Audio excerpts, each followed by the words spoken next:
Hello friends, welcome to our YouTube channel.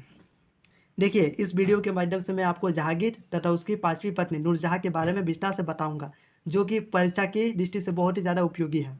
तो चलिए start करते हैं। जहांगीर, जिसका शासनकाल 1605 से 1627 ईस्वी तक था। चलिए जहांगीर के बारे में कुछ जानते हैं। परिचय। जहांगीर का जन्म कब हुआ? 30 अगस्त 1569 ईस्वी को। उसके बचपन का नाम सलीम, पूरा नाम क्या था? सलीम चिश्ती। सलीम के पिता का नाम अकबर था तथा उसकी माता का नाम हरका बाई था। जहांगीर का राज अभिषेक का हुआ 1605 ईस्वी में। उसके पिता कौन था? अकबर। अकबर की मृत्यु 1605 ईस्वी में हो गया। उसके बाद जहांगीर शासक बना। कब? 1605 ईस्वी में। बचपन में जहांगीर को अनारकली से प्रेम हो गया था, परंतु बाद में अनारकली की मृत्यु हो गई, जिस कारण जहांगीर ने अनारकली की याद में एक मकबरा बनाया। कहाँ? लाहौर में, 1605 ईस्वी में। जहांगीर की कुल 5 पत्नियां थी, जिसमें पहली पत्नी का नाम मानबाई और पांचवी पत्नी का नाम नूरजहां था। चलिए नूरजहां के बारे में जानते हैं। नूरजहां कौन थी? नूरजहां का विवाह जहांगीर से 1611 ईस्वी में हुआ। नूरजहां का वास्तविक नाम था मेरुनिसा। नूरजहां का वास्तविक नाम क्या था? मेरुनिसा, जो कि विधवा थी। किसकी? अली कुली बेग की। नूरजहां का पहला विवाह कब हुआ था? 1594 ईस्वी में अली कुली बेग के साथ। अली कुली बेग का मृत्यु हो गया, जिसके बाद नूरजहां ने जहांगीर से 1611 ईस्वी में विवाह किया। जहांगीर ने मेरुनिसा से विवाह कर उसे नूरजहां या नूरमहल की उपाधि दी।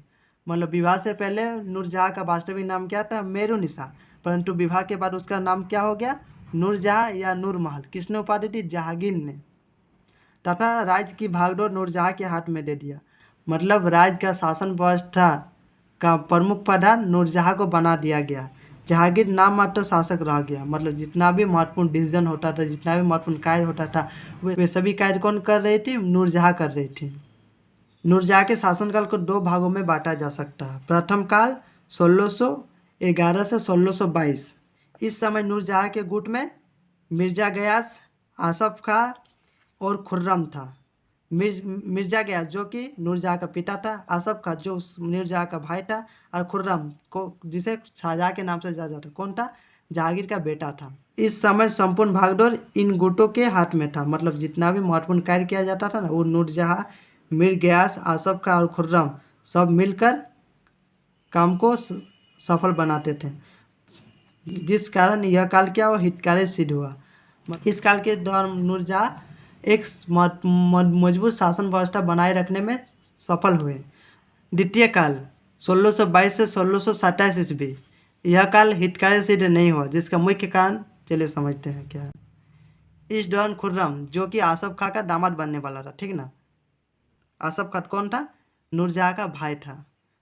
आसफ खां चाहता था कि मेरे बेटे की विवाह खुर्रम से हो जाए और वह अगला शासक बने, जिसका नूरजहां ने क्या? खुर्रम के बढ़ते प्रभाव को रोकने का प्रयास किया, जिसका नूरजहां ने खुर्रम के खिलाफ जहांगीर का कान भरने लगे, मतलब और राज्य से बाहर भेजने की बात कहने लगे। इसका पता जब खुर्रम को लगा तो खुर्रम ने इसका विरोध किया।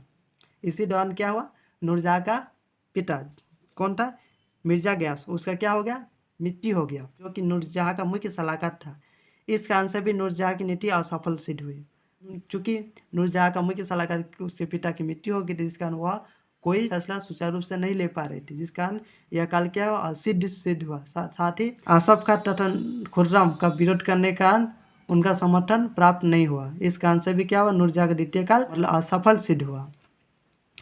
नूरजहां का माता का नाम क्या था? असमत बेगम, जिसने गुलाब से इत्र बनाना प्रारंभ किया था। नूरजहां का मुगल साम्राज्य पर प्रभाव, मतलब नूरजहां का मुगल साम्राज्य पर क्या प्रभाव पड़ा, चलिए समझते हैं। नूरजहां एक सुंदर और आकर्षित महिला के साथ साथ विदुषी और योग्य महिला भी थी। मतलब वह अच्छी भी दिखती थी और लोगों को अपनी ओर आकर्षित करती थी। यही कारण था कि जहांगीर नूरजहां से आकर्षित होकर उसे विवाह कर लिया, कि उसने शासन व्यवस्था में कोई कमी आने नहीं दी। जिसका मुख्य कारण था नूरजहां योग्य स्त्री थी, उसे शासन व्यवस्था के बारे में जानकारी थी कि शासन कैसे चलाया जा सके, जिस कारण उसने अपने शासन व्यवस्था में कोई कमी आने नहीं दी।